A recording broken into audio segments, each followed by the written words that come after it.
Angler daw, lechon kawali. Yan o. For today's vlog, tayo naman ngayon ay kakain dito sa parte Baguio City na kung saan ito ay pinipilahan, inaabangan, binabalik-balikan ang Ross Cafe. Tara! Bungad pa lang dito, may pandesal na. Tara!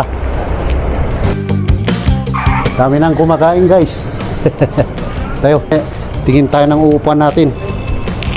Doon nakatugaw tayo pa? Ayan, sige. Ayun, dito yung order. Nakadikit na sa wall. Tamang orderin natin itong pansit gisado. Ito. Mabalin ang vlog na? Balin? Vlog. Okay, so yun. Pwede daw tayo mag-vlog dito. Rin natin ngayon ay pansit gisado saka lechon kawali. Yung setup naman dito, guys, hindi naman siya yung inaasahan yung dating place na yung jowa, kundi ito yung talagang dinadagsaan din ng mga natin o yung mga residente natin dito sa Baguio para maitawid yung mga cravings nila pagdating sa pansit, kawali at mami. So let's try. Ito na yung kanilang kitchen. Nakakagutom yung amoy. Tayo ay excited na matry yung kanilang pansit dito, no? It's been a while. Busy sila, oras ng sira tong orasan ko.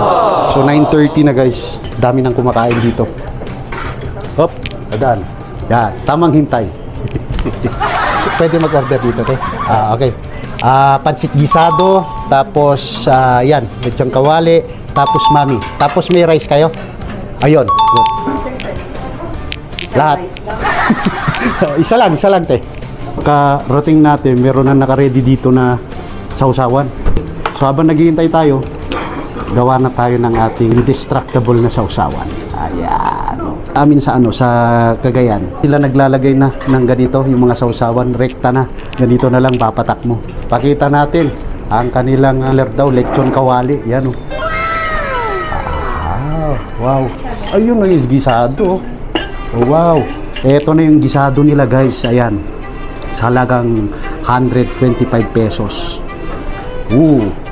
Ay. So meron siyang pork. Titikman pork agad. So meron siyang pork pechay. Tapos carrots tong kanilang sabaw. Malasa din siya.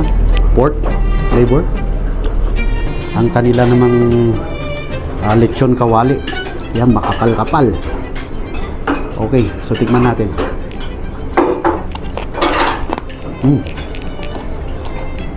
Malutong siya. Tapos fresh na fresh yung kanilang meat. Napaka-soft. No. Napaka-soft. Hindi siya lumalaban.